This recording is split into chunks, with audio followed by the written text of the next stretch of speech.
2020년, 2021년에 많은 분들이 또 연끌도 하시고. 왜? 주변에 지인들이 막 사서 오르니까 불안한 마음에 나도 지금 아니면 영원히 못 살 것 같은 두려움, 막 무리해서 투자를 했는데 절대 연끌하지 마시고. 앞으로도 시간이 굉장히 많다. 상황에 맞춰서 필요하면 하는 거고요. 여건에 따라서 하는 거다. 절대 초조함, 조급한 마음을 가지고 하지는 마셔.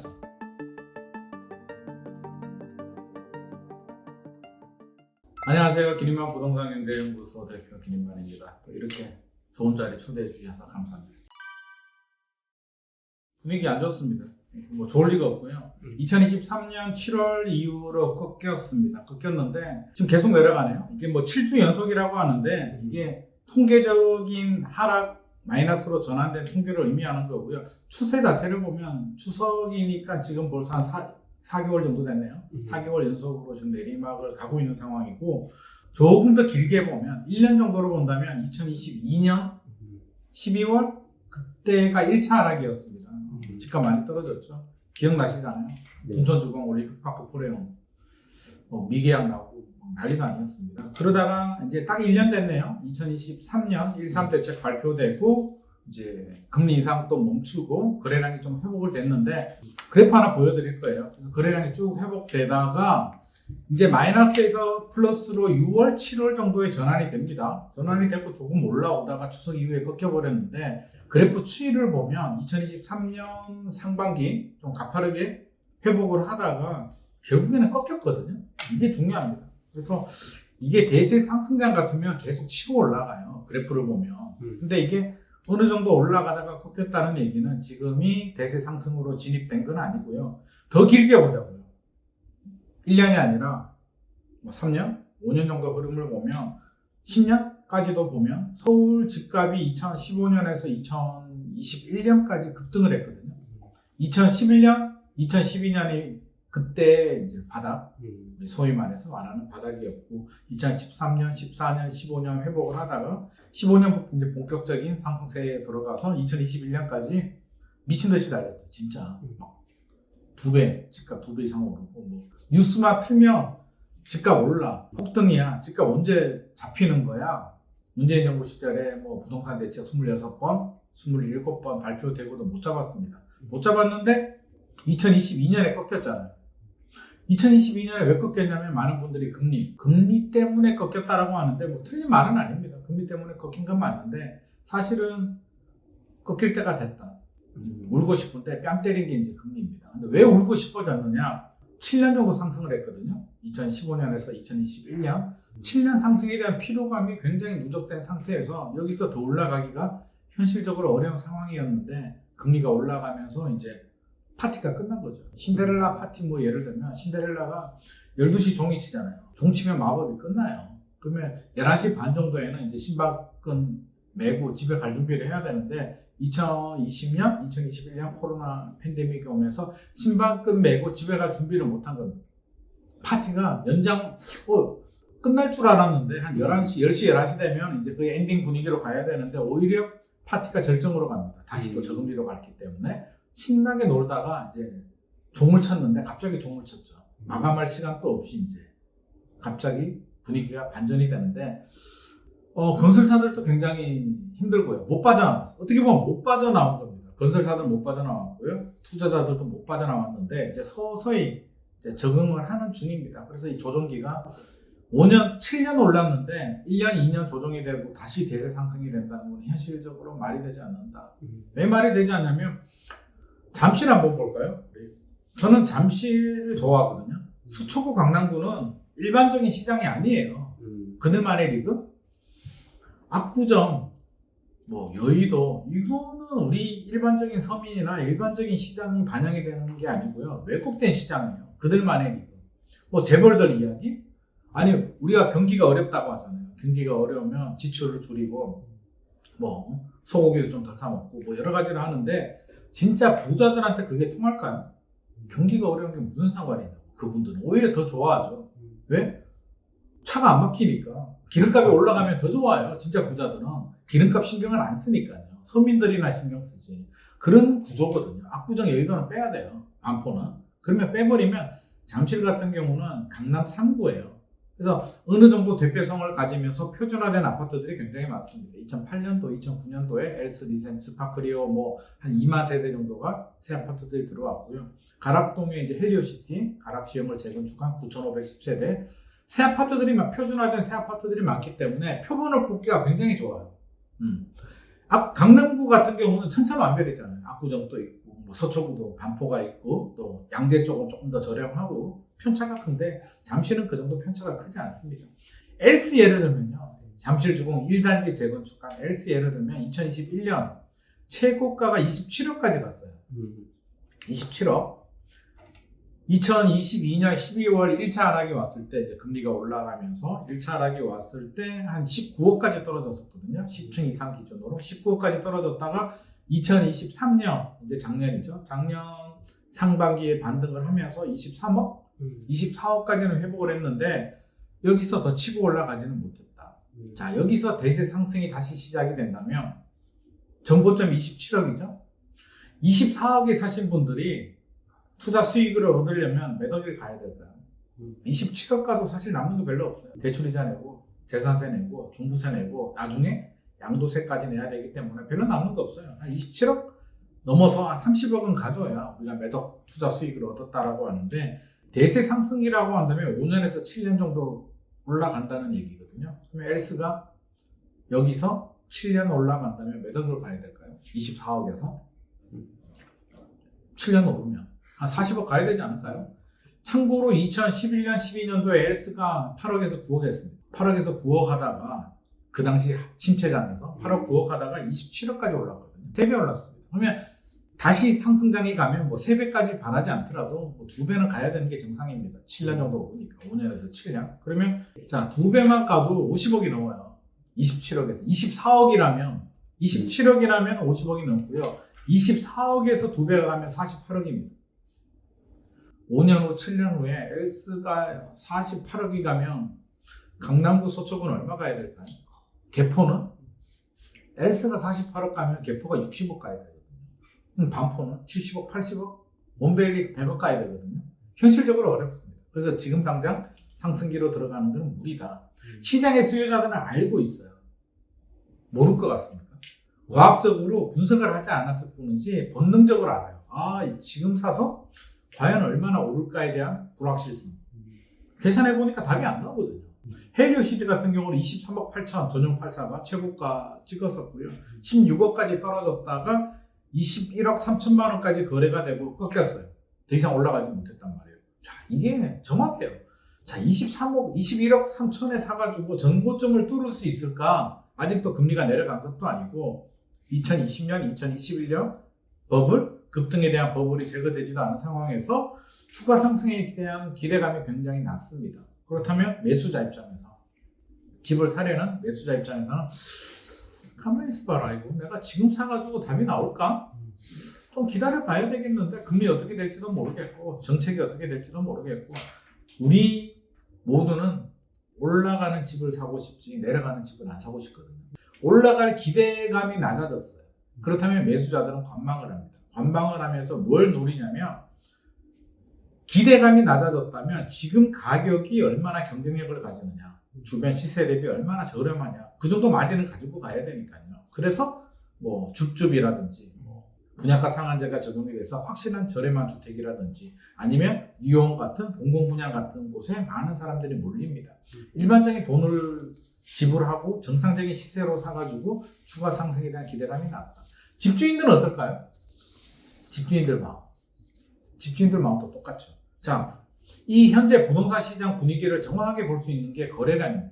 서울 아파트 거래량을 한번 보면 똑같아요. 제가 말한 흐름하고 똑같습니다. 2022년 12월, 2023년 1월에서 올라갑니다. 2023년 상반기 쭉 올라가서 2022년 12월에 830 몇 건인가 850 몇 건인가 이 정도 거래가 되다가 2023년 여름 정도에 3,000건 정도 나왔어요. 3,800건까지 거래가 되다가 추석 지나고 다시 내려와서 11월에 아마 1,800건 정도, 12월에 아마 1,300건 정도 나올 것 같은데 1월 분위기는 1,000건 나올까? 1,000건도 지금 장담할 수는 없는 상황입니다. 그래서 거래량이 줄어들었어요. 거래량이 줄어들 때는 이제 두 가지 이유가 있어요. 집을 사려는 매수자들이 사지 않는 경우. 일단 둘 중에 한 명은 있어. 매수자들은 사지 않는 경우. 두 번째 경우는 집주인들이 매물을 회수하는 경우. 집값이 더 오를 것 같으니까. 2018년, 19년 같은 경우는 집주인들이 집값 더 올라가는데 굳이 내가 집을 팔아야 돼? 매물을 회수합니다. 근데 지금은 어떤 경우냐? 집주인들은 매물을 내놓고 있어요. 매물 수를 보면 매물 수는 늘어나요. 거래량은 줄어들었는데 매물이 증가한다는 얘기는 집주인들이 매물을 내놓고 있다. 줄다리기 게임이거든요. 매도자, 집을 팔려는 집주인, 매도자와 집을 사려는 매수자 간의 줄다리기 게임이에요. 아파트 가격은. 줄다리기 게임에서 누가 이기느냐? 집주인, 매도자가 이기면 가격이 올라가요. 그러면 집을 사려는 매수자들은 돈을 더 지불해야 됩니다. 반대로 매수자들, 집을 사려는 분들이 이기면 가격이 내려가요. 집주인이 집값을 내려야 됩니다. 서로 양보하기 싫어요. 아니 돈이 몇 천만 원 매덕이 왔다 갔다 하는데 양보할 수 있겠냐고요. 팽팽한 줄다리기를 하는데 그게 상승장일 때는 항상 집주인들이 조금씩 이기는 게임이고요. 지금은 조정장, 매수자 우위 시장이기 때문에 결국에는 매수자들이 아마 이길 겁니다. 그러면 집주인들은 호가를 좀 내려야 돼요. 호가가 올랐잖아요. 2023년 1월, 2022년 12월 1차 하락 때 고점 대비 30% 정도 하락을 했거든요. 지역마다 편차는 있습니다. 과천이나 강남 쪽은 고점 대비 15%, 20% 정도 하락을 했고요. 일반적인 송파, 잠실 쪽은 30% 하락을 했고요. 노원구, 도봉구, 영끌 많이 들어가신 곳들은 40% 이상, 송도나 동탄 같은 경우도 40% 이상 하락을 했다가 좀 반등을 하긴 했는데 결국에는 그렇습니다.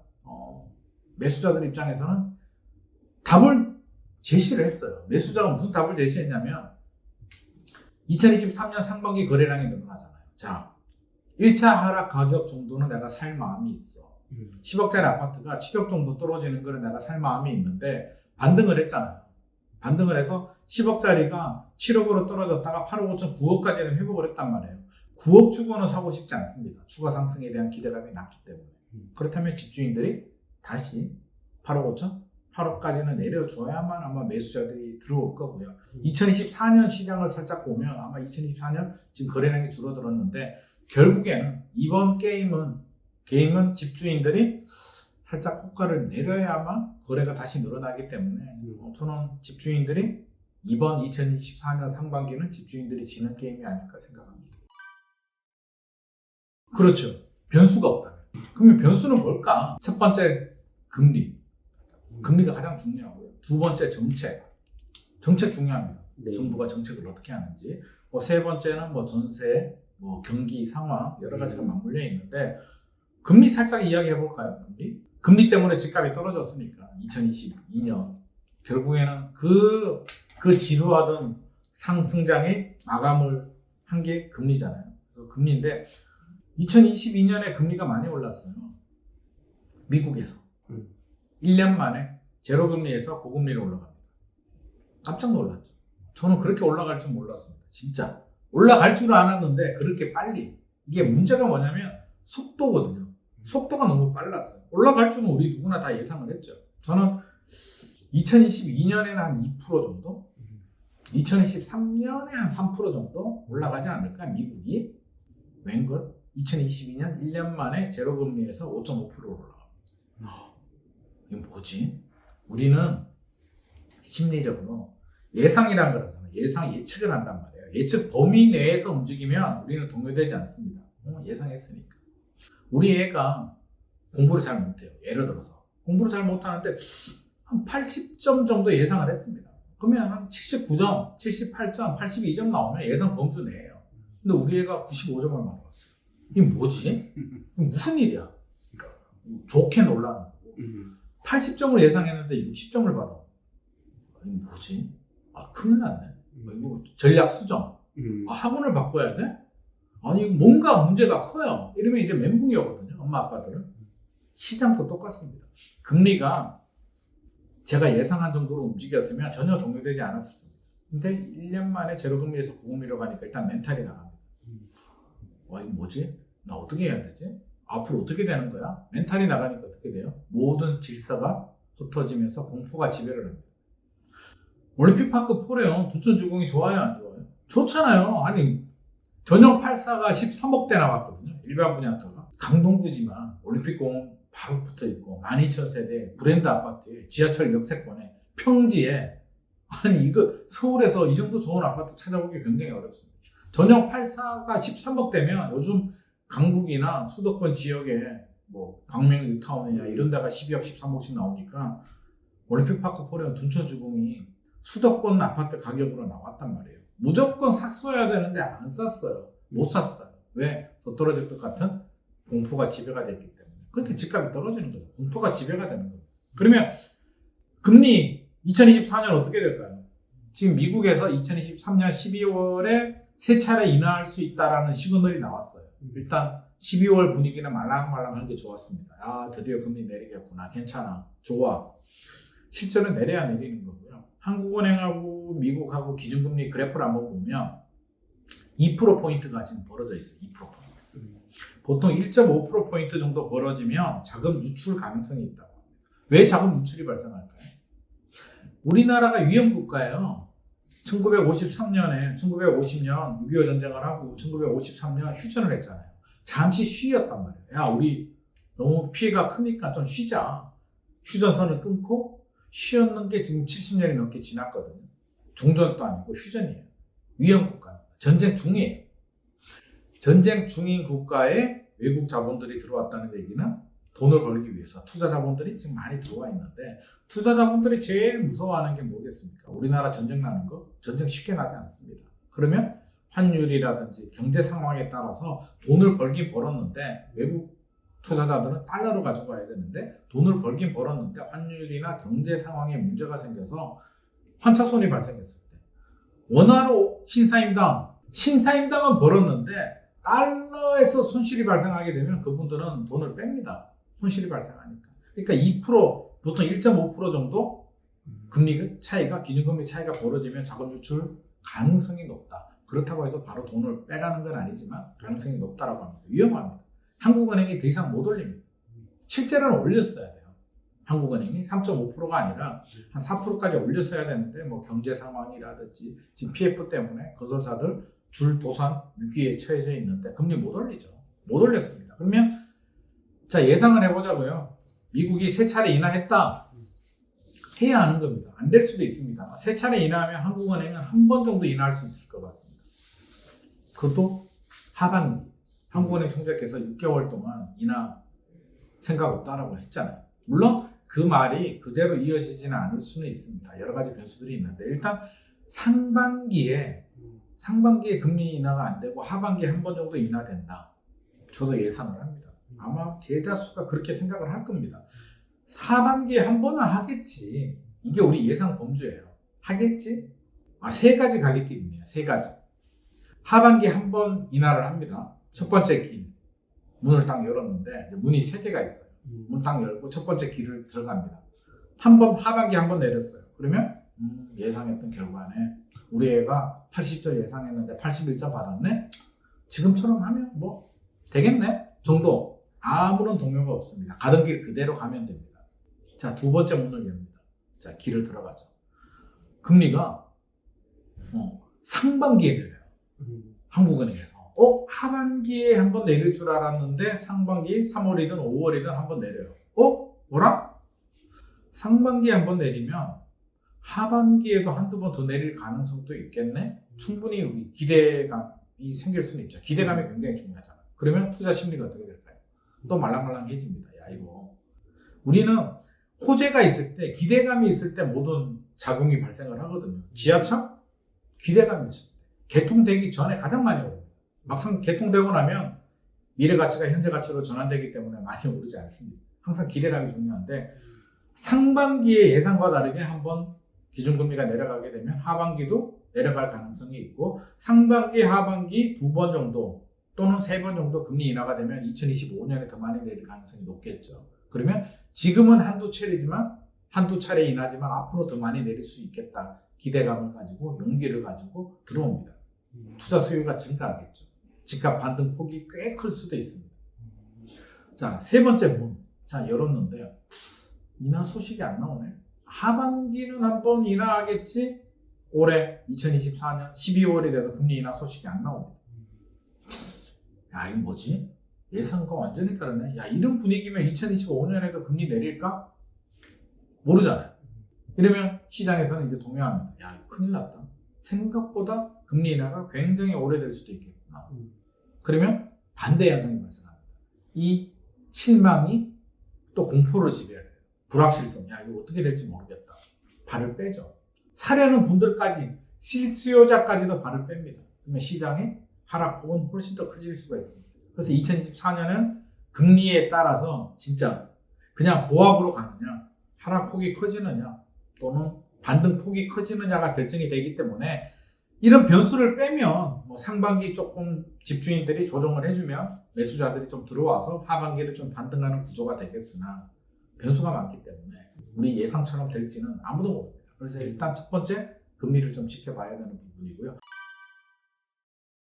사실 정책은 아주 중요하지 않아요. 일시 대책이 나왔잖아요. 뭐 재건축 규제 풀어주고 여러 가지 나왔는데 크게 동요하지 않습니다. 왜? 우리는 올라가는 집을 사고 싶거든요. 올라가는 부동산을 사고 싶은데 뭐 간단하게 예를 들면 뭐 그런 거 있잖아요. 주택수에서 빼줄게. 아파트가 아닌 중소형 주택을 사면 주택수 빼줄게. 올라가는 거는 안 빼줘도 사죠. 아니 올라가는데 세금 규제가 무슨 필요하냐고. 못 사게 완전히 막아버리지 않는 이상은 어떻게든 들어갑니다. 친구 만나서 놀고 싶은데 방문을 잠궈놓고 부모님이 공부하라고 하면 공부가 되냐고요. 정신은 이미 딴 데 가 있는데 마음은 이미 놀고 싶어요. 공부가 안 됩니다. 투자하고 싶은데 돈을 벌고 싶은데 정부가 하지 말라고? 문재인 정부 때 규제 많이 했잖아요. 왜 우리 투자했냐고요. 돈 벌고 싶다고. 들어가고 싶은데 정부가 강남 규제 지역 지정하고 세금 중과세하고 중과세 뚫고 들어가잖아요. 취득세 중과세 그렇게 들어가잖아요. 사고 싶으니까 올라갈 것 같으니까. 그러니까 규제를 풀어줘서 아파트가 아닌 비아파트 뭐 취득세 감면해주고 주택수 빼준다. 집 좀 사. 왜? 왜 사야 되지? 아파트도 아니고 아파트도 안 올라가는데 내가 빌라 오피스텔을 지금 사라고? 가격이 떨어지는데? 당연히 있는 생각을 합니다. 올라갈 때 효과가 있는 거지 내려갈 때는 규제 풀어줘도 쉽게 들어오지 않습니다. 그래서 정책의 효과가 잘 안 나와요. 그럼에도 불구하고 이제 정책이 중요하긴 하죠. 더 중요한 건 대출 규제. 대출 규제 굉장히 중요한데 특례보금자리가 끝났어요. 2024년 1월 우대형이 끝났고요. 일반형은 2023년 9월 26일자로 종료됐습니다. 특례보금자리 끝나고 2024년은 신생아 특별 대출이 시행이 돼요. 아기 출산하면 자녀 출산하면 결혼 상관없이 대출을 해줍니다. 아니 대출 받으려고 물론 신혼부부들이나 그런 분들은 좀 도움이 돼요. 근데 대다수는 1.6에서 3.3% 금리 적용, 대출 금리 적용 받으려고 아기 한 명 더 출산할까요? 뭐 저는 싫습니다. 저는 안 합니다. 대출 안 받고 말지. 그래서 특례보금자리보다 효과가 좀 많이 떨어질 겁니다. 아마 정부에서 지금 특례보금자리에 준하는 또 대출 상품을 준비할 수도 있고 한다라는 이야기가 나옵니다. 그러면 그런 거 나오면 조금 도움은 되겠죠. 그래서 대출 우리가 좀 굉장히 관심 있게 지켜봐야 될 변수고요. 또 전세 중요하죠, 전세. 2022년에 집값이 많이 떨어졌어요. 1차 하락, 2022년 12월에 1차 하락이었는데 2022년 시장 상황을 보면 매매도 떨어지고 전세도 떨어지고 동반 하락입니다. 매매, 전세, 동반 하락일 때 전세가 더 많이 떨어졌습니다. 더 많이 떨어졌어요. 왜? 왜 많이 떨어졌을까요? 금리하고 연동이 되는데 전세 같은 경우는 일반적인 시장에서는 사실 전세는 언제 떨어지냐면요. 입주 물량이 많이 나와요.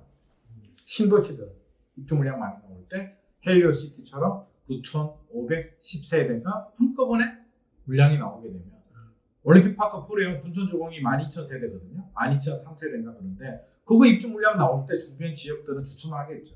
그게 일반적인 시장인데 2022년에는 왜 떨어졌냐면 여러 가지 문제가 있어요. 첫 번째 금리가 너무 많이 올랐다. 우리 모든 사람들은 전세 대출을 받잖아요.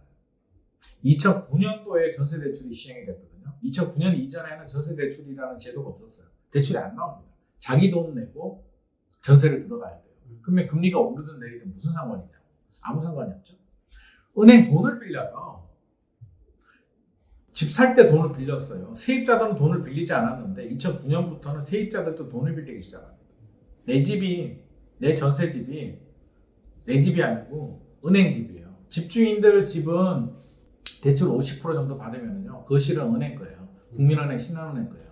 나는 안방하고 안방 화장실하고 작은 방 정도가 내 거예요. 실제로 세입자는 전세 대출은 더 많이 나와요. 한 70% 정도 받거든요. 그러면 안방도 은행 거예요. 거실, 안방 은행 거고요. 작은 방만 세입자 거거든요. 근데 금리가 올라. 대출이자가 2배가 올라요. 50만 원 내던 대출이자가 100만 원이 됩니다. 그러면 우리 월급이 늘어나나요? 1000만 원. 월급 그대로죠.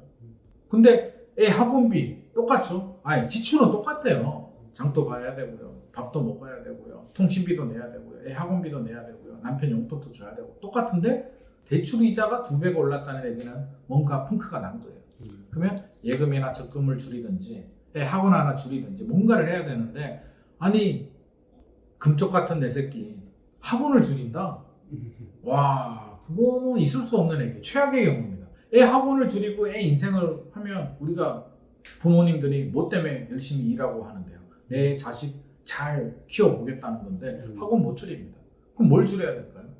안 되겠네. 전세 만기가 되면 야 이거 전세보다는 차라리 월세가 유리하겠다. 월세로 갑니다. 그래서 전세 수요가 월세로 많이 전환된 부분이 있습니다. 거기에 2020년, 2021년에 2+2 계약갱신 청구 그때 좀 왜곡이 많이 됐어요. 지나치게 많이 올라요.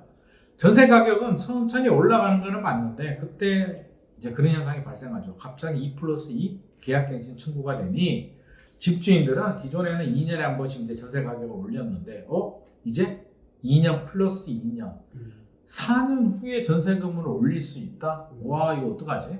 2년과 4년은 완전히 다르거든요. 올릴 수 있을 때 미리 올려야겠다. 가격이 왜곡이 돼요. 천정부지 올라갑니다. 그렇게 왜곡된 가격들이 이제 금리가 올라가면서 수요가 줄어들고 전세 가격이 떨어지게 되죠. 그래서 전세 가격이 떨어진 이례적인 현상입니다. 2022년, 2023년 상반기는 이례적으로 떨어졌고요. 앞으로는 어떻게 되느냐? 아파트와 비아파트가 이제 다 구분이 됩니다. 아파트는 더 이상 전세난 없습니다. 역전세 없을 겁니다.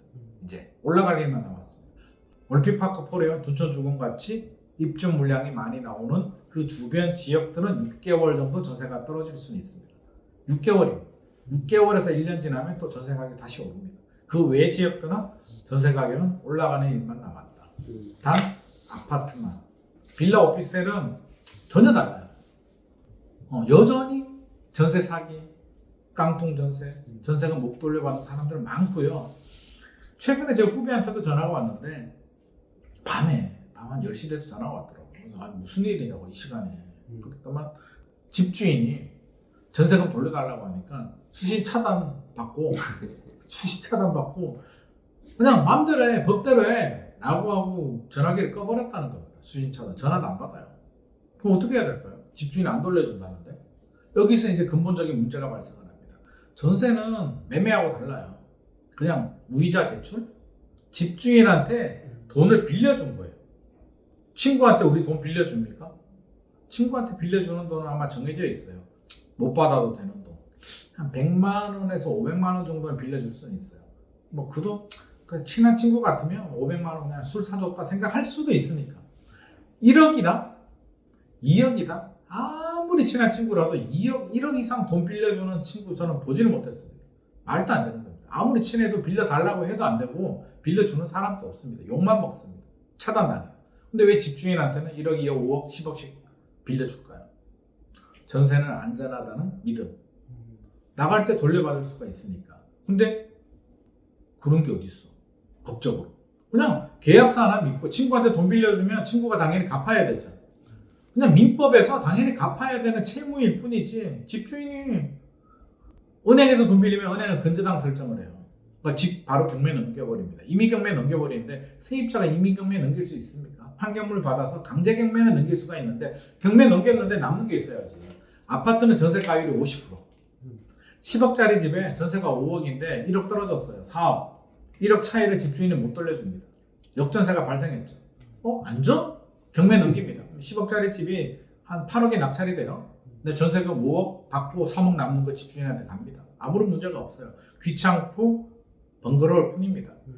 자, 빌라는 2억짜리 매매 가격이 2억짜리 빌라에 전세가 1억 9천이에요. 경매 넘기면 얼마 낙찰될까요? 2억짜리가? 1억 5천에도 낙찰 안 될걸요? 1억 3천? 나 1억 9천 받아야 되는데 1억 3천에 낙찰이 되면 내 전세금 못 돌려받습니다. 대학력을 갖추면 전입신고하고 이제 살고 있으면 버틸 수는 있어요. 그냥 배째라고. 근데 내 돈은 못 받는데 버텨서 될 문제냐고요.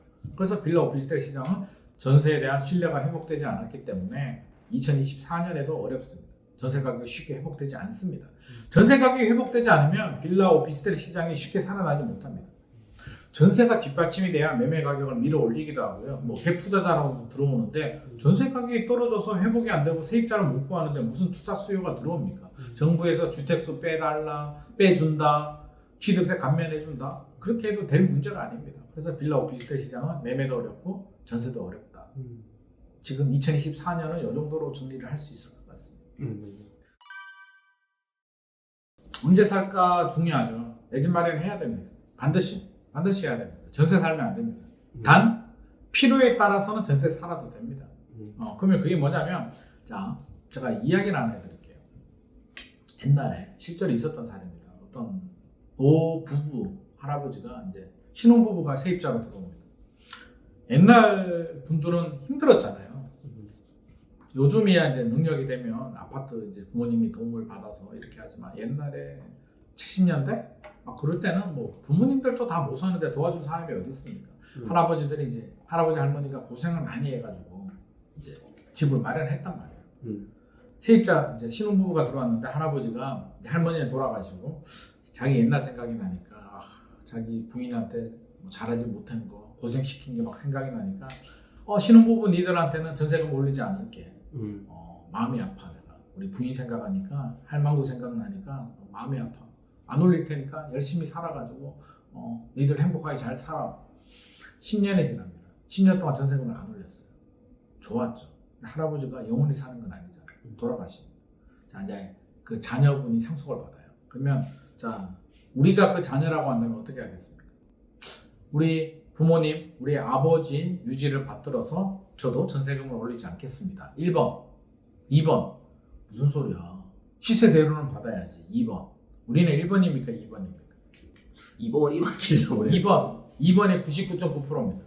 아니, 더 받는 거 아니에요. 시세대로는 받아야지. 그래서 세입자는 이야기를 합니다. 우리 부모님이 돌아가셨는데 지금 보니까 전세금이 터무니가 없다.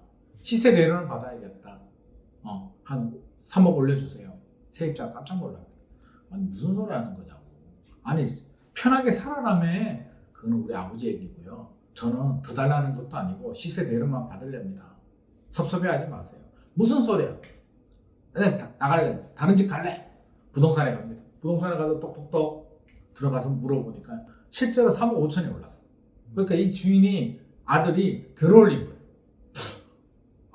차라리 사자. 살게요. 매물 얼마예요? 매물은 5억이 올랐어. 기회비용을 다 날려버린 거예요. 편하게 전세를 살다. 가장 나쁜 집주인은 이렇게 전세금 안 올리는 집주인입니다. 오랫동안. 왜? 기회를 날려버리니까. 그게 취해가지고 빨리 그 할아버지의 의도는 뭐예요? 전세금 안 올릴 테니까 빨리 종잣돈 모아서 분양을 받든 좋은 기회가 있을 때 내 집 마련하라는 의미였는데 이분들은 그냥 편하게 사신 거예요. 기회 다 놓쳐버렸어요. 10년의 세월 동안. 그러면 차라리 그런 집주인을 만나는 게 낫죠. 올려줘. 많이 올려줘. 그럼 다수의 세입자들은 서럽고 더러워서 집 삽니다. 사고 말지. 진짜 내가 계속 스트레스 받으면서 진짜 집 삽니다. 그래서 집 사는 경우들이 많아요. 그래서 내 집 마련하는 게 맞고 전략적으로 가야 되기 때문에 절대 전세에 머무르면 안 됩니다. 돈이 있더라도 전세 사시는 분들 많아요. 필요 없다라고 생각하는데 전혀 그렇지 않습니다. 내 집 마련해야 되는데 이제 원칙을 정해야 돼요. 내 집 마련의 원칙이 있습니다. 제가 원칙 말씀드릴게요. 항상 기준과 원칙을 따라야 되는데 우리 인생하고 똑같습니다. 해야 되는 거 있죠. 자녀 교육 시켜야 되잖아요. 할까 말까가 아니라 애 공부는 시켜야지. 애가 공부 안 하면 공부하라고 해야 돼요? 안 해야 돼요? 해야죠. 해야지. 그러니까 must. 해야 되는 거는 하는 겁니다. 그럼 집 사야 돼 말아야 돼가 아니라 사야 돼요. 자금력이 좀 있고 돈이 좀 있어요. 사야 돼. 결혼하게 되는데 뭐 자금력이 좀 돼. 대출 조금만 받으면 살 수 있어요. 부인도 사자가 그래. 양가 집안 어르신들도 사자고 해. 신사임당 TV 보니까 좀 기다리는 게 좋을 것 같다라는 뉘앙스가 있어. 좀 기다리는 게 낫지 않을까? 다 사자고 하는데 심지어 부모님이 돈을 지원해 주겠다는데 나는 3년 있다가 좀 더 조정을 확인하고 사는 게 좋을 것 같습니다. 어떤 결과가 발생할까요? 그러다가 집값이 혹시라도 올라버리게 되면 이제 역적이 됩니다. 집의 주도권이 완전히 날아갑니다. 부인한테 이제 진짜 실제로 그런 가정이 되게 많아요. 내가 사자고 했을 때 당신이 안 사자고 해가지고 이게 그 원망의 소리를 집 사서 오를 때까지 들어야 됩니다. 5년, 10년 동안 원망의 소리를 듣거든요. 주도권 다 빼앗깁니다. 그 가장, 어떻게 보면 요즘 이제 가장의 의미가 크게 없어졌지만 그 반대한 남편의 목소리는 이제 집에서 굉장히 낮아집니다. 그러면 필요해서 돈 대고 사라고 하면 사야 됩니다. 부모님이 돈 지원해 준다는데 왜 안 삽니까? 그럼 3년 후에 집 살 때 부모님이 또 도와준다는 보장이 있을까요? 3년이 지나요. 아버지, 저 이제 집 살 때가 된 것 같습니다. 그때 약속했던 돈을 좀 주세요. 그럼 부모님 뭐라 그럽니까? 미안하다. 네 동생이 먼저 집 사가지고 그게 다 들어갔다. 실제로 그럴 수도 있습니다. 그러니까 기회는 있을 때 잡아야 된다. 머스테인 분들, 부모님 봉양을 하거나 자녀 교육을 하거나 애가 공부 잘하는데 대치동이나 목동 가야 돼요. 애가 수학만 풀면 다 맞춰. 그러면 좋은 환경에서 공부시켜야죠. 신사임당 보니까 좀 기다려야 돼요. 아빠가 집값 오를 때 그때 사가지고 좋은 학군으로 이사해줄게. 그럼 애는 어떻게 돼요? 이미 졸업했습니다. 그러니까 머스트인 분들은 사면 됩니다. 인간관계도 마찬가지고요. 근데 이제 문제는 머스트가 아니라 오와 할까 말까, to be or not to be, 할까 말까. 친한 친구가 있습니다. 친한 친구. 이걸 얘기해야 말어. 얘가 친하고 다 좋은데 얘가 좀 단점이 있어. 얘가 좀 싸가지가 없어. 네 가지가. 이걸 얘기는 해 말어. 그는 자 얘기를 합니다. 애한테. 그럼 듣는 사람은 기분이 나쁩니다. 기분이 나빠. 이거는 부정적인 거예요. 부정적인 거는 얘기 안 하는 게 좋습니다. 왜? 친구가 내가 조언을 하더라도 받아들일 마음의 준비가 되어 있지 않아요. 기분만 상합니다. 친구 관계에 금이 갑니다. 네가 뭔데 나한테 지적질이냐고. 그쵸? 잔소리하고 달라요. 그러니까 잔소리는 기분 나빠요. 진짜 기분 나쁘거든요. 조언은 더 기분 나빠요. 잔소리보다 더 기분 나쁘게 조언이거든요. 네가 뭔데 나한테 그래. 속으로 이런 마음이 듭니다. 굉장히 섭섭해요. 그러니까 부정적인 건 얘기하지 마세요. 근데 친구가 잘하는 거, 야, 너 진짜 내가 알고는 있었는데 너 진짜 성격 좋아. 와, 너 진짜 잘생겼어. 너 진짜 괜찮은 놈이야. 이런 얘기를 많이 할수록 좋습니다. 많이 하면 밥도 사주고 커피도 사주고 해요. 긍정은 하는 게 좋다. 부정은 안 하는 게 좋다. 오와일 때. 그럼 집도 언제? 집으로 돌아오자고요. 오와, 살까 말까. 사야 되는 거는 무조건 사요. 돈이 되고 사야 돼. 머스트는 무조건 하는 겁니다. 집값이 떨어지고 안 떨어지고 뭐가 중요합니까? 머스트예요. 사야 돼서 사고 잘 살고 있으면 돼요. 때가 되면 또 오릅니다. 장기적으로 우상향해요. 뭐 단기적인 흐름이 안 좋으면 집을 잘 살고 있는데 사서 집값이 떨어지더라도 3년, 5년 살다 보면 또 올라갑니다. 아무런 문제가 없습니다. 주식처럼 뭐 단타치고 주식은 5년, 10년 가지고 가기는 힘들어도 부동산은 그게 가능하거든요. 특히 필요한 실수요자들. 교육 때문에 이사 가가지고 5년, 10년 살다 보면 반드시 올라가 있습니다. 아무런 문제가 없는데 오화가 문제예요. 살까 말까. 살까 말까일 때는 두 종류가 있습니다. 돈이 안 되는 경우. 돈이 없어서 사실은 돈이 없는 경우는 오화가 아니라 못 하는 거예요. 낫이야, 나. 너, 나. 못 사는 겁니다. 그러니까 못 사는 경우는 못 사는 거예요. 돈이 없는데 어떻게 삽니까? 상승장일 때는 레버리지를 최대한 일으킬 수는 있어요. 무리하게. 심지어 신혼부부들은 그렇게 했잖아요. 우리 연끌할 때. 한 사람은 혼인신고 안 하고, 한 사람은 담보대출 받고, 한 사람은 전세 세입자로 들어와서 전세 대출 받고, 신용 대출 받고, 퇴직금 중간정산 받고, 모아둔 돈 1억 2억 보태고, 부모님 지원 받아서 자기 자본 1억 2억으로 10억 넘는 집을 삽니다. 굉장히 리스키하죠. 만약에 집값이 꺾여버렸을 때, 우리 예상과 다르게 상승이 아니라 하락으로 전환됐을 때 1년 만에 자기 자본 다 날려버립니다. 이런 투자를 하면 안 되죠. 자기 자본이 없는 분들은 못 하는 거고요. 그런 분들은 뭘 해야 되냐면 확실한 물건들 있죠. 무조건 앞으로 올라갈 것 같은 기대감, 불확실성이 아니라 지금 눈에 보이는 가격이 낮은 거. 분양가 상한제가 적용이 돼서 주변 시세보다 30% 저렴한 거. 줍줍 또는 뉴홈 이런 거는 무조건 저렴하잖아요. 이런 거는 돈이 부족하더라도 들어가는 겁니다. 그래서 당첨이 되면 어떻게든 빌려서 해결해야 되는 문제고 그런 게 아닌 분들이라면 이제 오와 돈은 조금 돼. 대출 조금 받으면 돼. 해결할 수는 있는데 시장 분위기에 따라서 할까 말까 하는 분들은 일단 시장을 냉정하게 봐야 돼요. 냉정하게 봐서 이게 상승장이야. 집값이 올라가고 있어요. 2015년에서 2021년까지 올랐는데 예를 들어서 2017년 정도, 2018년 정도 상황이라면 사야죠. 필요하기도 하고 살까 말까. 필요 없는 분들은 살까 말까를 고민하지 않잖아요. 필요하니까 살까 말까를 고민하지. 그래서 상승장일 때는 사는 거고요. 지금처럼 하락장 또는 조정장일 때는 한 번 더 신중하게 생각을 해야 됩니다. 내가 진짜 필요해? 근데 자금력이 진짜 문제가 없어? 상황이 생각보다 조정장이 길어졌을 때 내가 리스크는 없을까를 생각을 해야 됩니다. 리스크 관리가 뭐냐면 예상과 다른 상황이 발생할 수도 있잖아요. 그러면 내가 지금 내고 있는 레버리지 대출 이자가 있죠. 만약에 금리가 내려간다라고 나는 예상을 하고 있는데 금리가 안 내리고 오히려 올라. 금리가 더 올랐어도 지금 내는 이자보다 이자가 더 늘어나더라도 적어도 3년은 버틸 수 있는 자금 계획과 나의 능력이 동반된다면, 수반된다면 그때는 리스크 관리가 되는 겁니다. 3년이 중요합니다. 3년 동안 이자가 늘어나도 충분히 낼 수 있다. 동요되지 않고 일상생활에 지장을 안 준다라고 하면 필요하신 분들은 내집마련 하셔도 됩니다. 그래서 그걸 좀 따져봐야 되고 그럼 사야겠어. 돈도 가능하고 리스크 관리도 돼. 그렇다면 우리는 어떤 집을 사야 될까는 지역에 따라서 좀 편차는 있는데 저는 지금 상황에서는 고점 대비 최대한 많이 떨어진 집들 사라. 최대한 지역마다 달라요. 그래서 최대한 고점 대비 하락폭이 큰 집을 사라라고 강력히 얘기 드립니다. 왜 제가 이런 말씀 드리냐면 강남 불패 이야기 하잖아요. 그렇죠. 강남 집값 떨어질까요? 안 떨어질까요? 뭐 떨어지지 않을까요? 이거 안 좋을 땐. 그렇죠. 강남도 떨어져요. 강남이 왜 안 떨어집니까? 강남이 안 떨어졌다고요? 과거 사례를 보면 강남이 떨어졌어요. 2011년, 12년도에 강남이 더 많이 떨어졌습니다. 개포주공 지금은 이제 새 아파트들 돼서 개포주공 1단지가 뭐더라? DH 퍼스트 아이파크 6,700세대가 이제 입주했어요. 지금 입주 아직도 하고 있는 분들도 계시고 입주하고 있는데 그게 옛날 개포주공 1단지였거든요. 개포주공 1단지가 2010년도, 2009년도, 2010년도에 34평 전용 84 배정받는 물건이 11억 정도 했습니다. 2011년도에 집값이 떨어져요. 8억 2천, 8억 정도 떨어졌습니다. 그러면 10억, 11억에서 8억 떨어지면 한 20% 이상 떨어졌죠.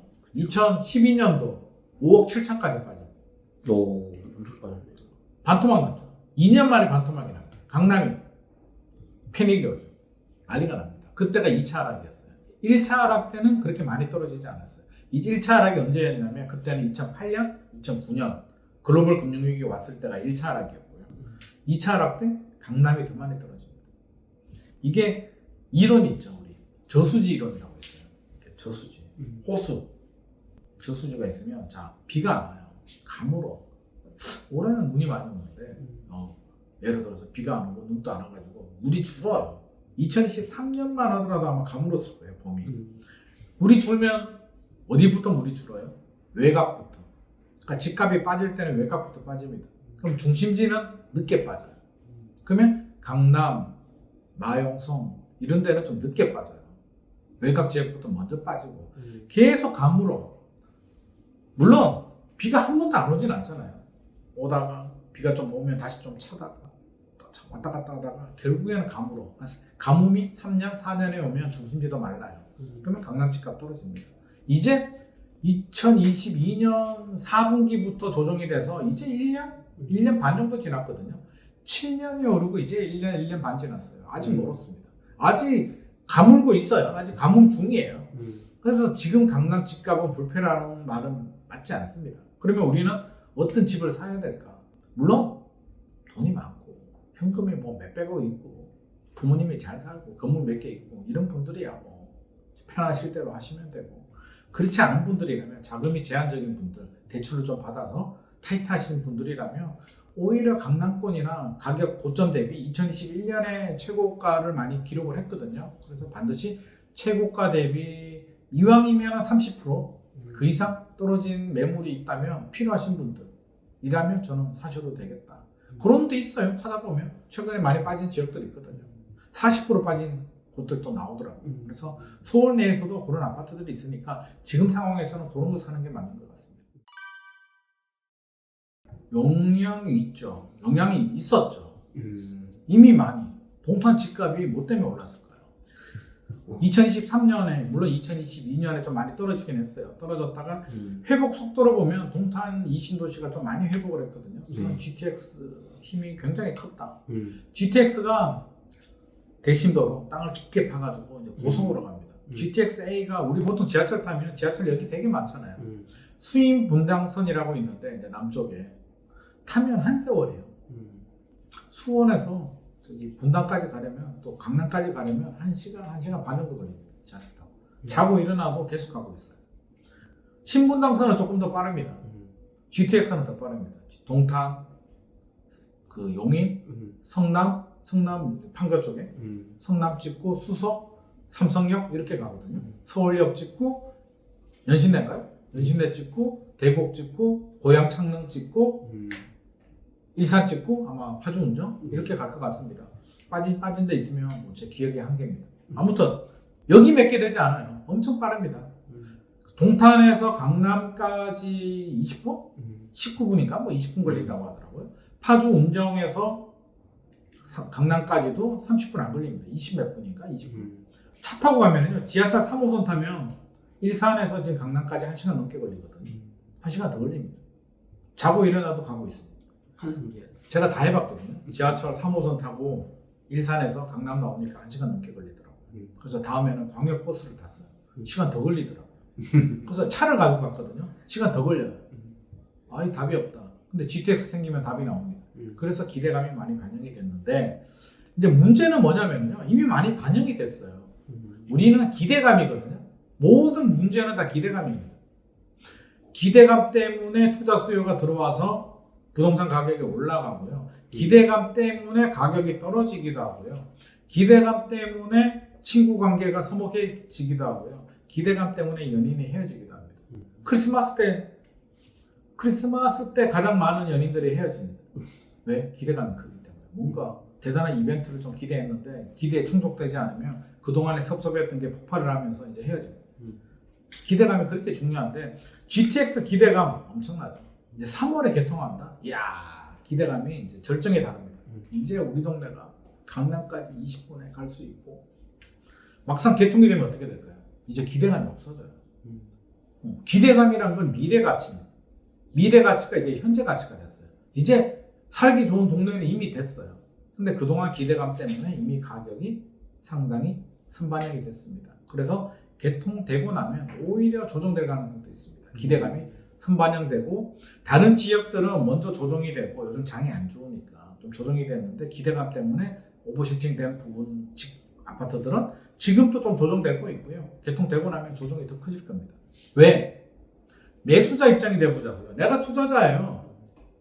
예를 들어서 얘예요. 예를 들어서 GTX 생길 것 같아가지고 생길 것 같으면 그래? 예를 들어서 지금 집값이 15억인데 GTX 생길 것 같으면 16억, 17억 줘도 더 좋아질 것 같으니까 사고 싶은 마음이 들어요. 근데 이제 개통이 끝나면 17억 주고 사서 더 올라가줘야 내가 대출이자 취득세, 양도세 내고 뭐가 남는데 뭐 때문에 더 올라가지? 그게 없어져요. 현재 가치가 되기 때문에 더 이상 올라가지 않습니다. 그래서 약간 조정이 되다가 살짝 조정이 되고 이제 그 가격에서 멈추게 되는데 물론 옛날에 비하면 좋아진 건 맞으니까 가격은 올라가 있지만 절정 가격에 비하면 좀 조정될 수는 있다. 지하철 9호선도 마찬가지입니다. 지하철 9호선 이 가양 쪽에 강서구 가양이 개통이 됐을 때가 몇 년도인가요? 2009년도인지 11년도인지 제가 기억이 가물가물한데 그때도 제가 기억이 남는 게 개통되기 전에 강서구 가양 6단지, 2단지 뭐 이쪽 영창도 엄청 올랐거든요. 개통되고 나니까 안 오르더라고요.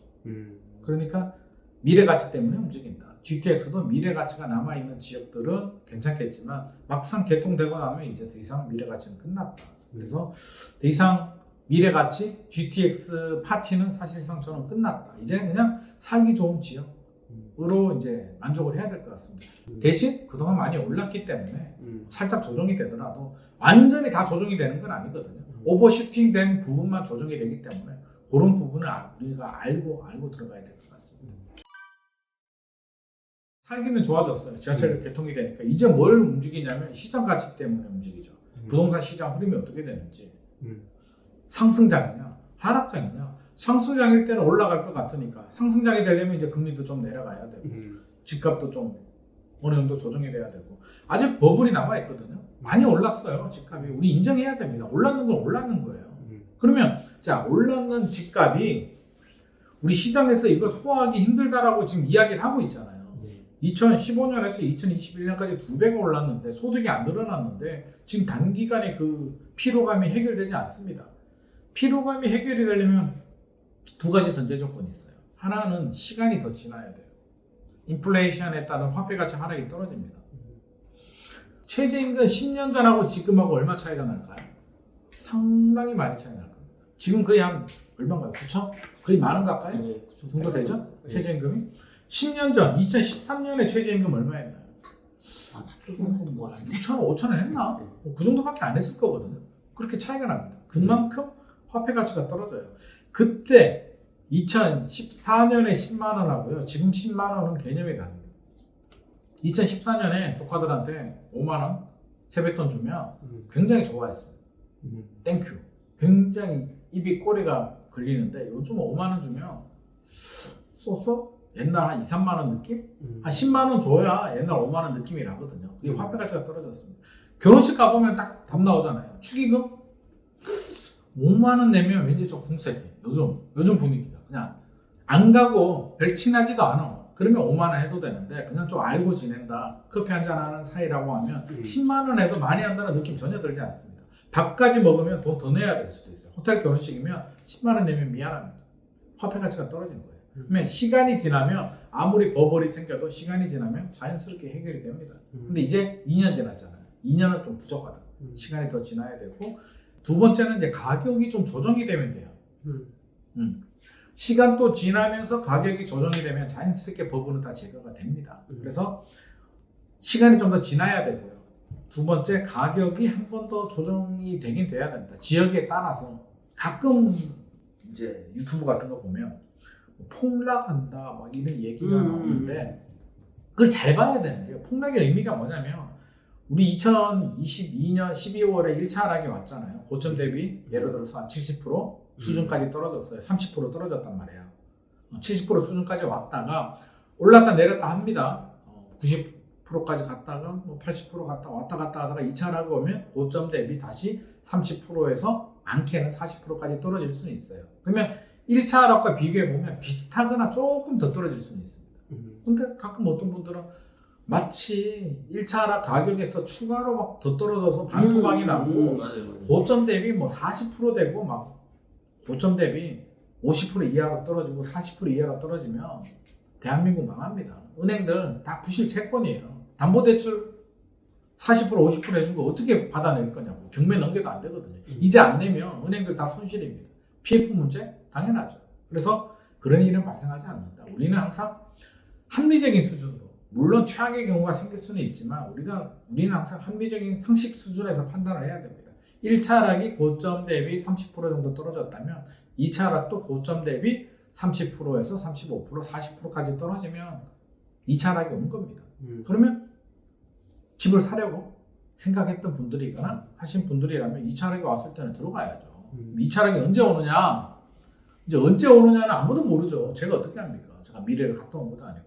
하지만 그 시그널이 있어요.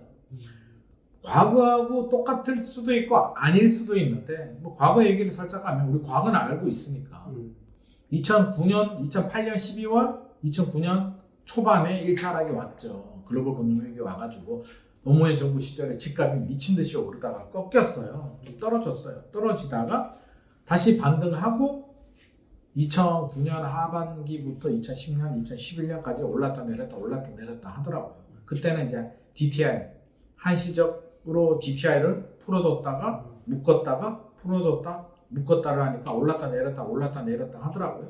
그러다 2011년, 12년, 2013년에 한 번 더 떨어집니다. 와, 도저히 못 버티겠는데? 3년 넘어가니까 꺾였어요.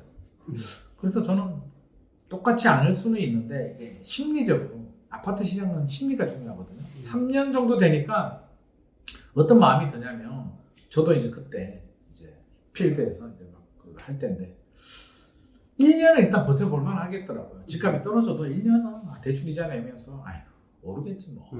투자하다 보면 떨어질 수도 있고 그런 거지 뭐. 대출 이자 내요. 집값 좀 떨어져도 마음은 아파요.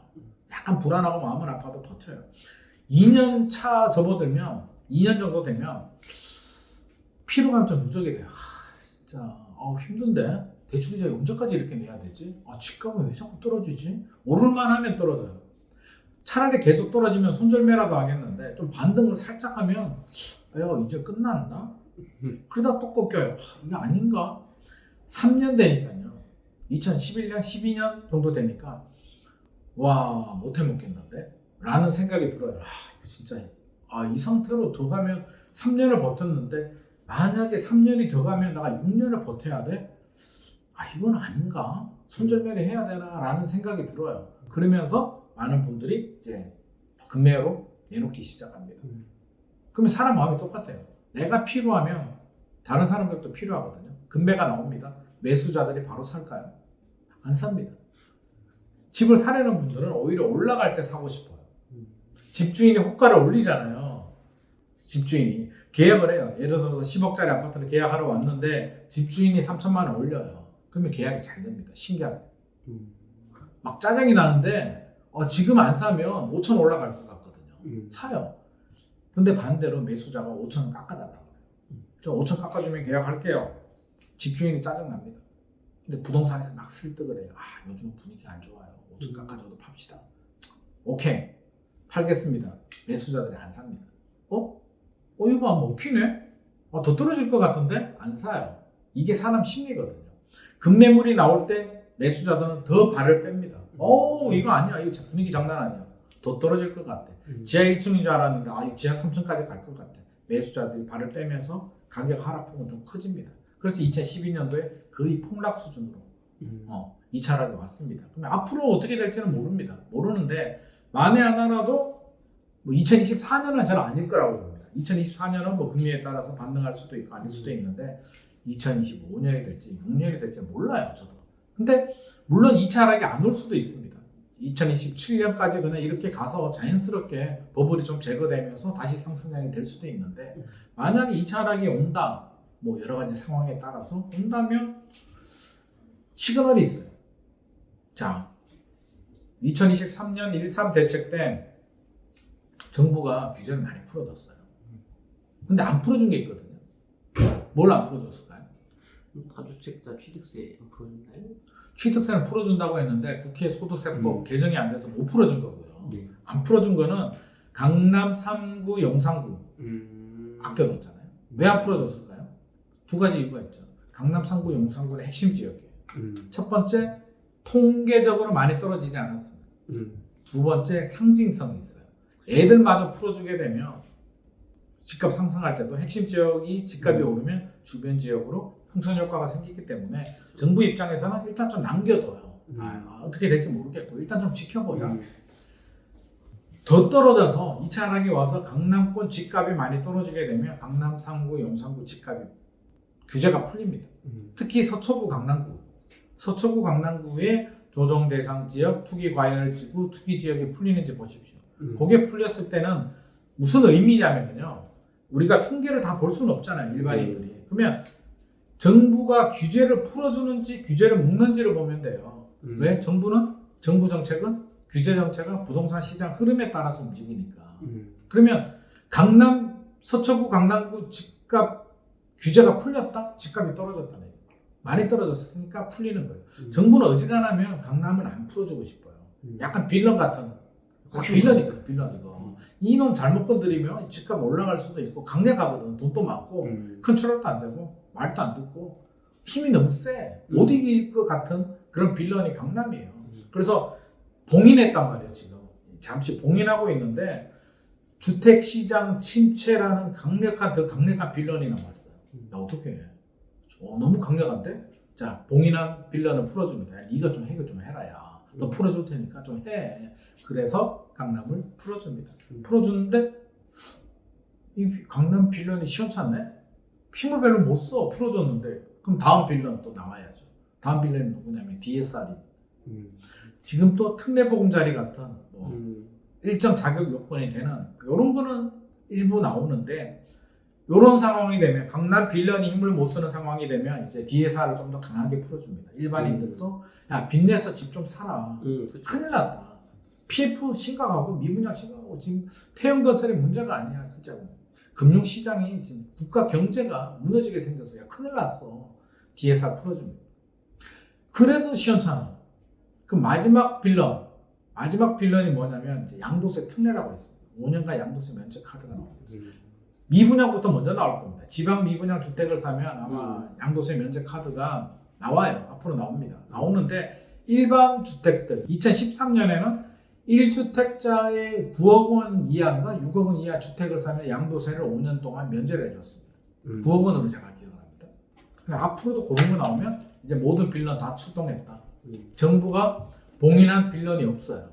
그러면 사실상 거의 마무리 단계까지 왔습니다. 조정의 터널 이제 마지막 바다를 지금 지나가고 있어요. 이때가 사실은 바닥입니다. 근데 많은 사람들은 못 들어갑니다. 무서워가지고 더 떨어질 것 같아요. 아니 2012년도 13년도에 못 들어갑니다. 근데 어떤 분들이 들어오느냐? 그때는 이제 서울이 안 좋았거든요. 서울 수도권이 안 좋다 보니까 지방에 있는 분들이 원정 투자를 들어옵니다. 지방은 집값이 올랐거든요. 2012년도에. 지방 분들이 오히려 시장을 냉정하게 봐요. 그때 이것 봐라.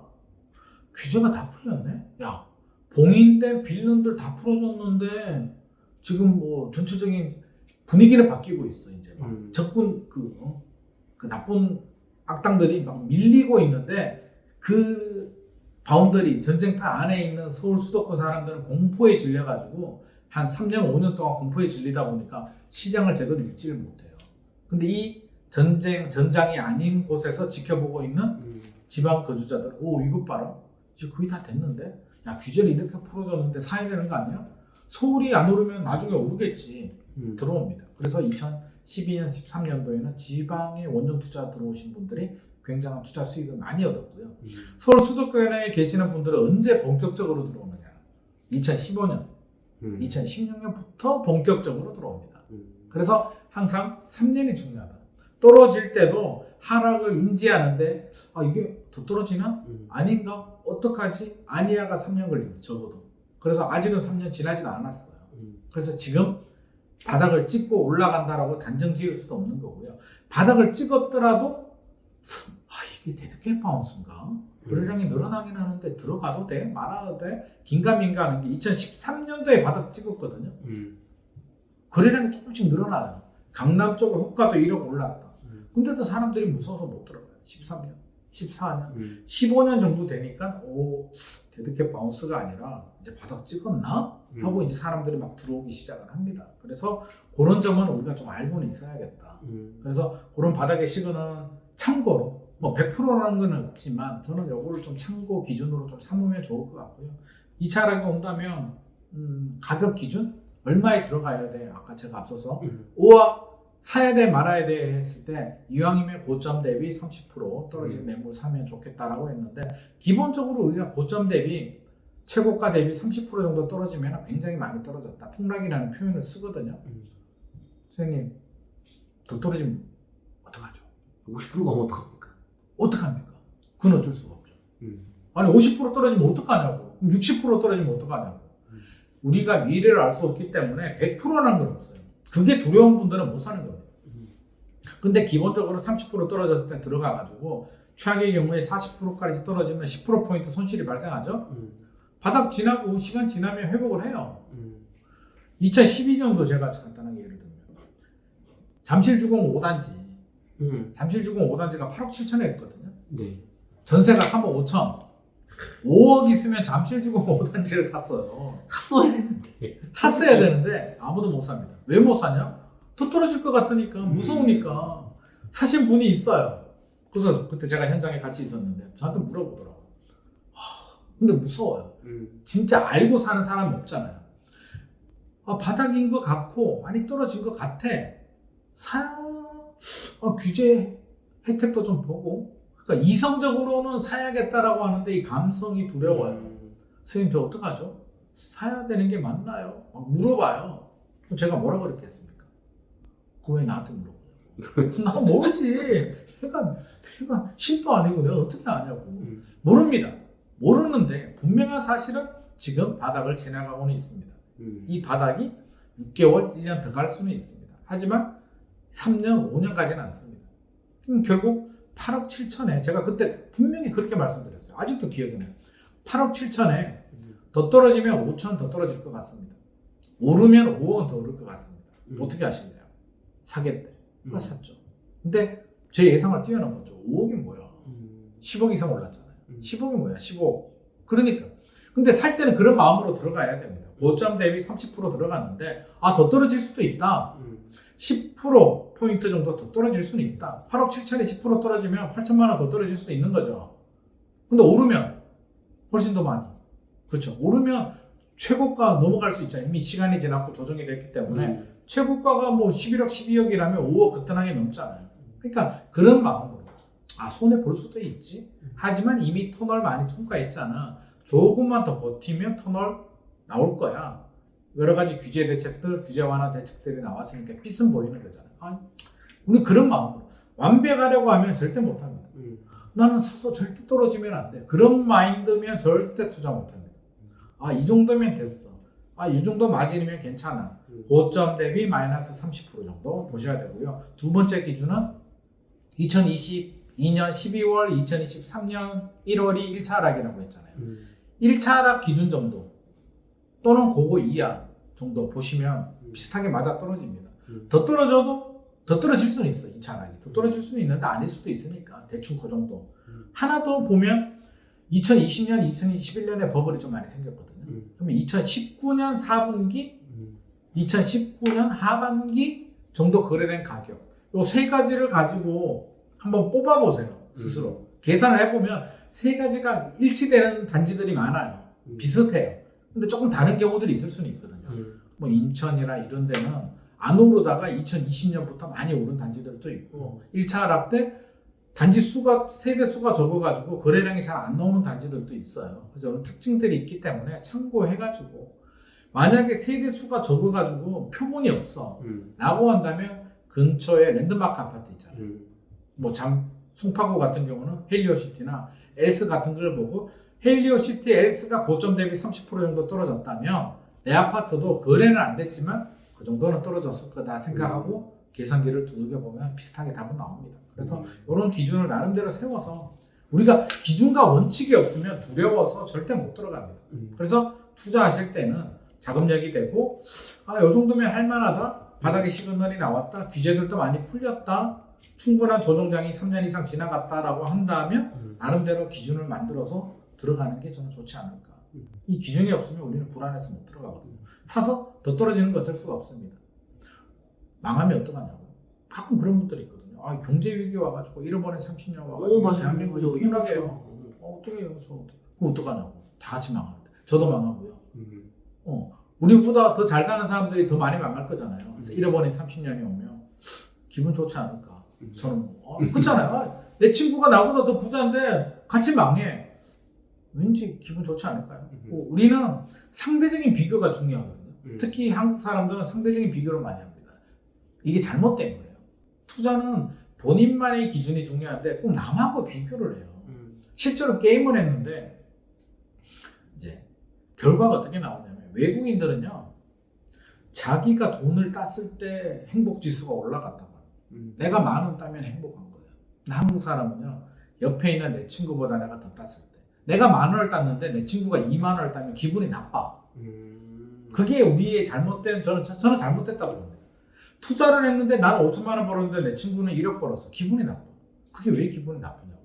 그러니까 투자는 본인만의 기준입니다. 절대 비교하지 마십시오. 저보다 똑똑한 사람들은 엄청나게 많고요. 저보다 부자 엄청나게 많습니다. 대한민국에. 그거 어떻게 다 비교를 합니까? 그러니까 비교는 끝이 없기 때문에 그냥 내가 만족하고 내가 좋으면 되는 겁니다. 투자도 마찬가지예요. 나와 내 가족을 위해서 하는 건데 친구하고 뭐하러 비교합니까? 친구가 뭐 밥을 사주냐고. 많이 오르면 친구가 밥은 사줄 수는 있어요. 그러면 기분 좋게 얻어먹으면 되는 거니까 절대 좀 비교는 하지 맙시다. 우리 진짜.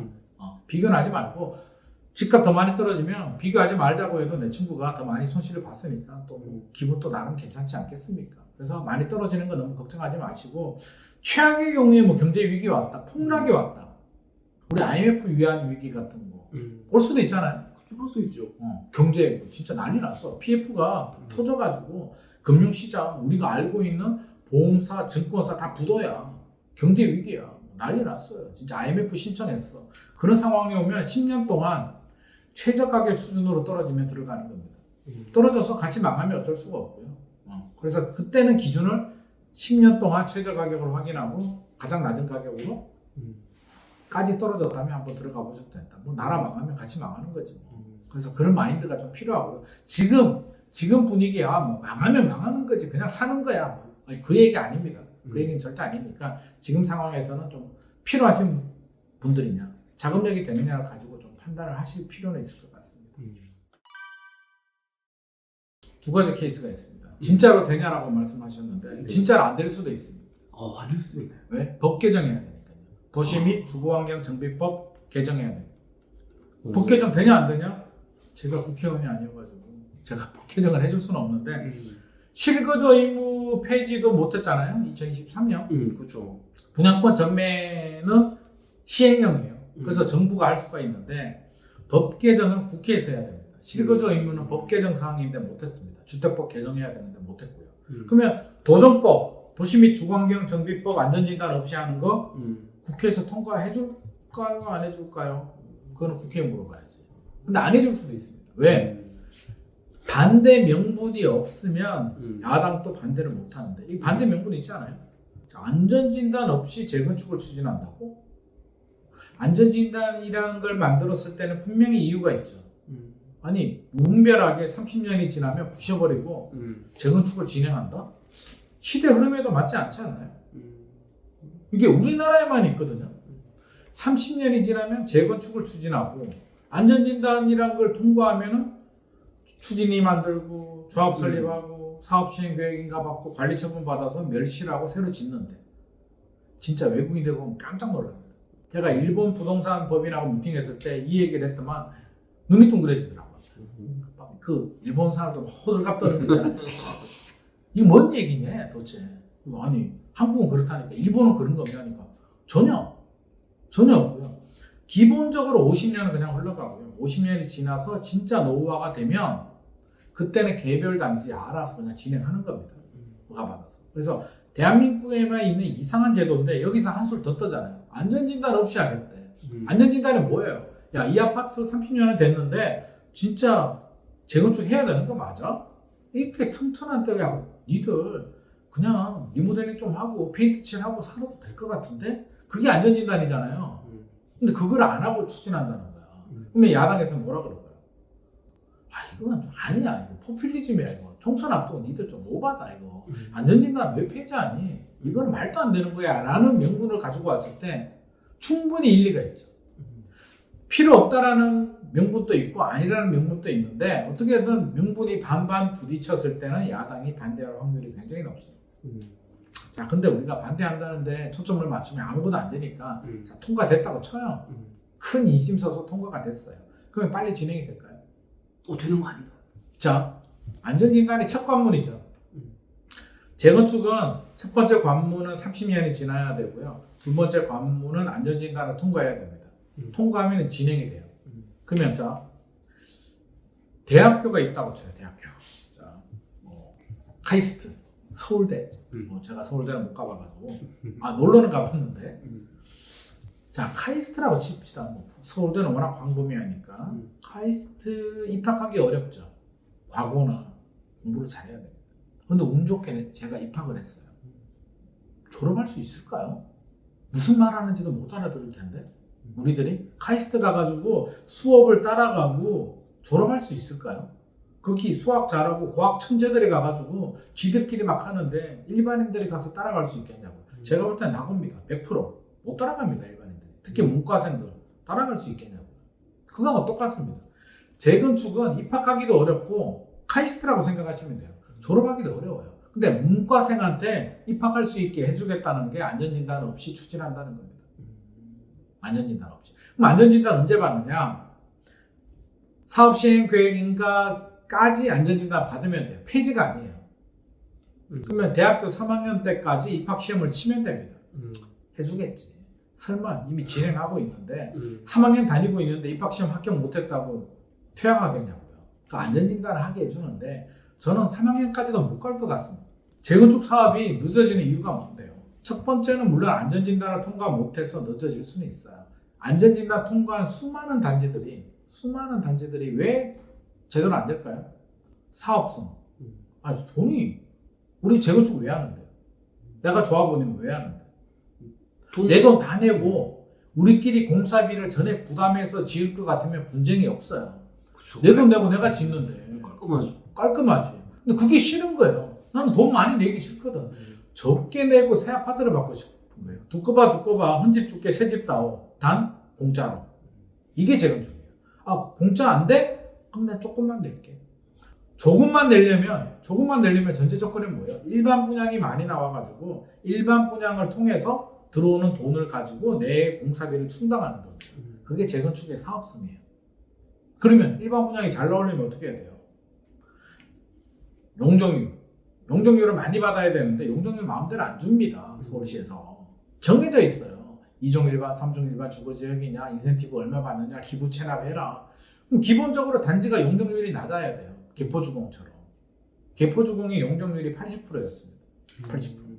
저층 5층짜리 아파트일 때. 그걸 250%짜리를 지었잖아요. 그러면 80%였는데 250으로 지으면 기본 상식적으로 한 3배 늘어났죠. 그럼 80배도 조합원 물량의 2배 정도가 일반 분양이 나왔잖아요. 그 조합원들이 돈을 적게 내고 할 수 있는 거예요. 개포주공은 좋았죠. 이제 5층짜리가 몇 개 되냐고요. 둔촌주공도 끝났죠. 개포도 끝났죠.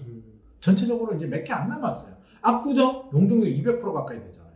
여의도도 마찬가지고 돈 많이 내야 돼요. 그래서 정부에서 뭐 특별계획구역 해가지고 용적률을 올려주고 올려줘야 되는 거예요. 그 수많은 난제들 있죠. 서울시가 그냥 올려줄까요? 체납 좀 해라. 기부 체납하고 임대 아파트 더 짓고 분명히 부딪혀요. 우리 아파트 임대 아파트 많이 지으면 안 좋은데 용적률을 지나치게 많이 올리면 주거의 질이 떨어져요.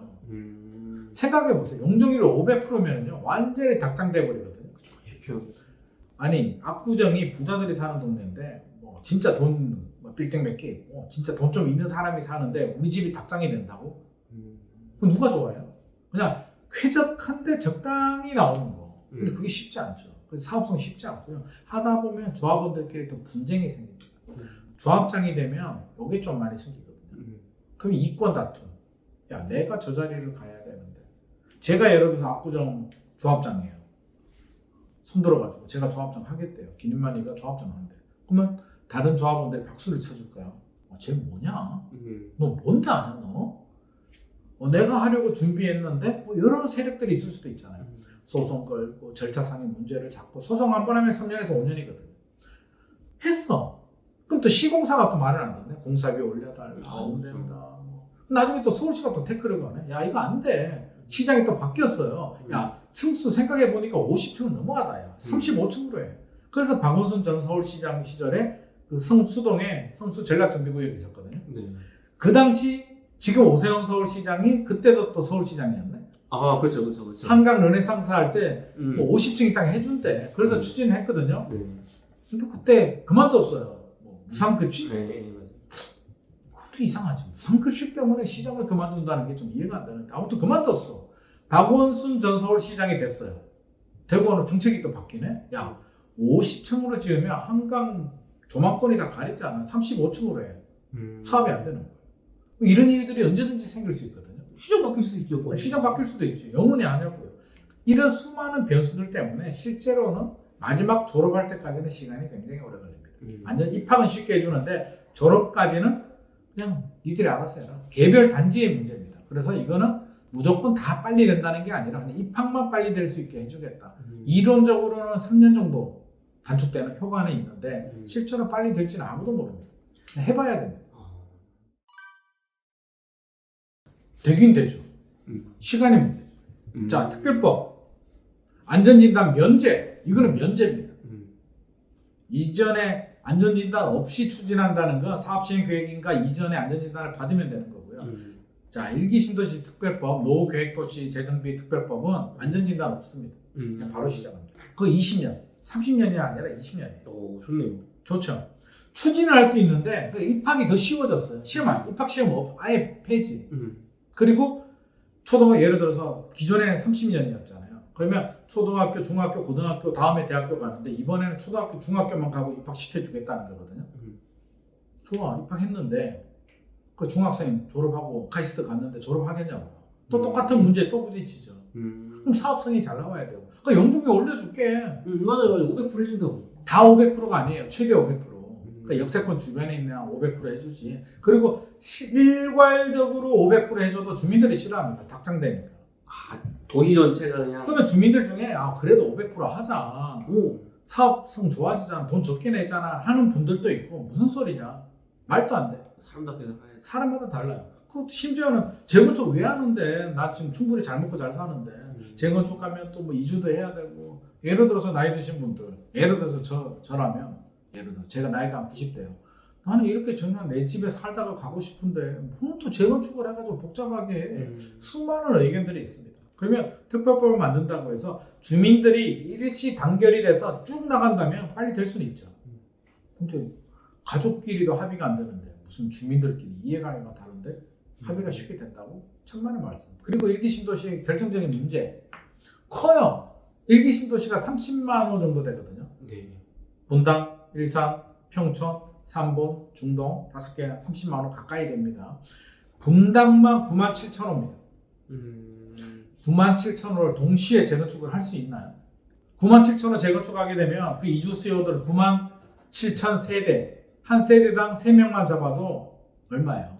30만 명 가까이 되네요. 거의 그 정도 되네요. 그렇죠? 30만 명 가까이 사람들이 튀어나와요. 주변에 어딘가 가야 되잖아요. 어디로 가? 전세 나네. 뭐. 한마디로 개판이 돼요. 그래서 정부가 뭘 하겠냐면 이주단지를 만들겠다. 올림픽 기자선수촌, 아시아선수촌처럼 이주단지를 만들어서 이주하는 수요를 수용하겠다. 근데 이주단지를 10만 원을 만들 수는 없잖아요. 그건 신도시지. 그러니까 이주단지를 일부 만들어요. 그러면 순서를 정해야겠죠. 누구 먼저 할래? 누구 먼저 입학할래? 저요. 내가 먼저 하고 싶은데 1번, 2번, 3번, 4번, 9번 타자까지 있으면 서로 손들어요. 그럼 누구 먼저? 그걸 정해야 돼요. 기준이 있어야지. 그러니까 이제 그거를 하겠다는 거예요, 정부에서. 그래서 2024년까지 뭐 손도지구 한번 해보겠다는데 제가 볼 때는 어마어마한 분쟁과 논란이 생길 겁니다. 서로 먼저 하겠다고 하니까. 선도지구라고 하는데 선도지구에서 밀리면은요, 선도지구에 지정이 돼도 10년, 15년 걸립니다. 기본. 우리 3기 신도시, 하남, 교산, 남양주, 왕숙, 고양, 창릉 이런 거 3기 신도시가 10년이 걸리거든요. 2018년에 발표해가지고 2029년에 입주하잖아요. 네. 허벌판에 그린벨트 풀고 짓는 수용해서 짓는 사업도 10년이 걸리는데 살고 있는 아파트를 멸실하고 부수는데 10년? 10년 이하 되는데 본 적이 없습니다. 사업성이 좋은 개포주공도 2003년에 안전진단 통과하고 2018년 퍼스트이어 개포주공 1단지는 이제 입주했잖아요. 최소 15년에서 20년이 걸렸거든요. 용적률 80%짜리 저층 아파트도. 네. 근데 중층짜리 1기 신도시가 10년, 15년 만에 된다고? 어마어마한 일입니다. 선도지구 지정됐을 때. 지정됐을 때 10년, 15년인데 선도지구에서 순위가 두세 번 밀려버리게 되면 30년? 40년? 제 생에 못 볼 수도 있습니다. 제 나이가 이제 50이 넘었어요. 네. 40년 걸리면 내가 40년 동안 될까? 그러니까 이게 쉽지 않습니다, 진짜.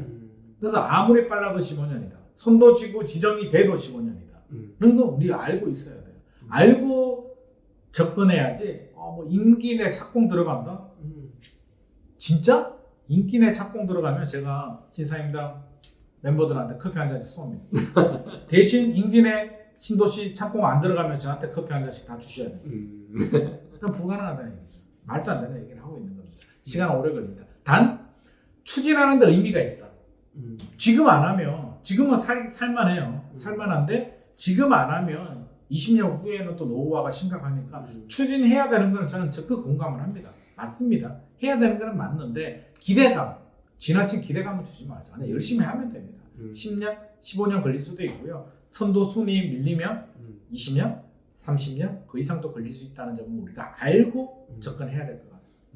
그럼 재건축이 되면 많이 오를 거니까 지금이라도 사야 된다 이런 마인드로 접근하면 진짜 오래 걸리죠. 필요하신 분들요. 그러니까 필요하신 분들, 실거주로 자금이 되고 필요하신 분들이라면 괜찮죠. 15년에 걸리면 어떻고 20년에 걸리면 어떻습니까? 플랜카드 효과가 있잖아요. 다 단계를 밟아 오를 때마다 뭐 추진이 만들면 플랜카드 하나 붙이잖아요. 그러면 가격 좀 오르죠. 조합 설립, 건축 심의, 사업 시행 계획, 관리 처분, 멸실 붙일 때마다 오르니까 필요하신 분들, 자금력이 되시는 분들은 하셔도 됩니다. 근데 지나친 기대감을 가지고 막 당장 될 것 같은 막 그런 마음으로 접근하지 마시라는 말씀을 드리는 거지. 일기 신도시가 안 좋냐? 좋습니다. 입지 좋고요. 그러니까 알고 들어가면 괜찮다는 말씀을 제가 하고 싶은 거예요. 부동산은 주식도 마찬가지입니다. 시간과의 싸움을 할 수 있어야 됩니다. 버텨야 됩니다. 사신 분들은 때가 될 때까지 버텨야 되고요. 사야 되는 분들도 좀 긴 안목을 가지고 사이트를 가지고 접근해야 되는데 그런 말씀 드리고 싶네요. 2020년, 2021년에 많은 분들이 또 연끌도 하시고 왜? 아니 친구들이 주변에 지인들이 막 사서 오르니까 불안한 마음에 나도 지금 아니면 영원히 못 살 것 같은 두려움, 포모 현상, 피어 오브 미싱 아웃이 생겨가지고 막 무리해서 투자를 했는데 조금만 길게 생각하면 그때도 제가 분명히 말씀드렸습니다. 저는 항상 기준이 있습니다. 절대 연끌하지 마셔라. 앞으로도 시간이 굉장히 많다. 저도 과거에 다 경험했습니다. 제가 안 해보고 말씀드리는 거 아니에요. 저도 연끌도 해보고요. 30대 때 무리해서도 해보고 손실도 보고 다 해봤거든요. 해보니까 어떤 걸 깨달았냐면요. 기회는 언제든지 오는구나. 그때만 있었던 건 아니구나. 지나고 나니까 오히려 무리하게 투자를 해서 앞으로 오는 더 좋은 기회를 놓친 경우들이 굉장히 많았기 때문에 상황에 맞춰서 필요하면 하는 거고요. 여건에 따라서 하는 거다. 절대 초조함, 조급한 마음을 가지고 하지는 마셔라. 특히 젊은 분들 있잖아요. 네. 20대들이야 뭐 또 원래 공부도 좀 해야 되고 준비도 해야 되고 자금력이 부족한데 30대인 분들은 생각을 해보자고요.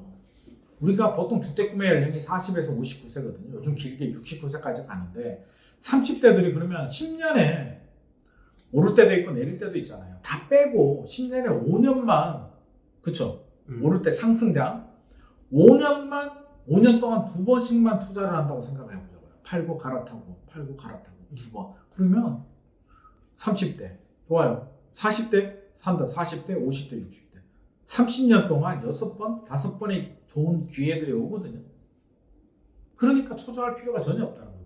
오히려 준비하고 때가 됐을 때까지 물이 들어왔을 때는 노를 빨리 저어야죠. 물이 안 들어왔는지 물이 들어오는지는 신사임당 채널을 보고 스스로 그는 체크를 해야 됩니다. 절대적인 기준이 없어요. 누구는 물 들어왔다 안 들어왔다 그러는데 자기만의 기준을 세울 필요가 있고요.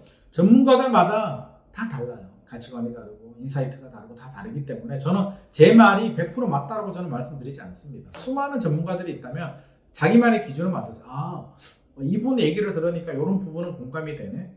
이분은 이런 부분이 공감이 되네. 이분은 공감이 안 되네. 공감되는 부분을 종합을 해서 자기만의 투자 기준과 그 원칙을 좀 정한다면 저는 어차피 정답이 없습니다. 자기만의 투자 전략과 투자 사이트가 필요하기 때문에 절대 남하고 비교하지 마시고 전문가들 의견 필요한 부분만 받아들여가지고 자기만의 기준 한번 만들어 보시기 바랍니다. 제일 안 좋은 게 어느 전문가가 찍어줬다. 어느 전문가가 뭐 좋더라 이런 거 저는 절대 반대입니다. 절대 하지 마시고 전문가는 그냥 도움을 받는 멘토일 뿐입니다. 설사 제일 좋은 방법은 내가 투자하고 싶은 아파트가 있으면 차라리 비용을 지불하더라도 A, B, C가 있으면 찾아가든지 온라인으로 신청을 해서 A, B, C 중에 괜찮습니까? 이 중에는 선생님은 뭐가 나은 것 같아요? 라고 물어보는 게 맞지. 저 돈 몇 억 있는데요. 무조건 찍어주세요. 그럼 전문가가 양심을 버리면 어떤 일이 발생을 할까요? 그래서 그러지 마시고 자기만의 투자 원칙 만드시기 바랍니다.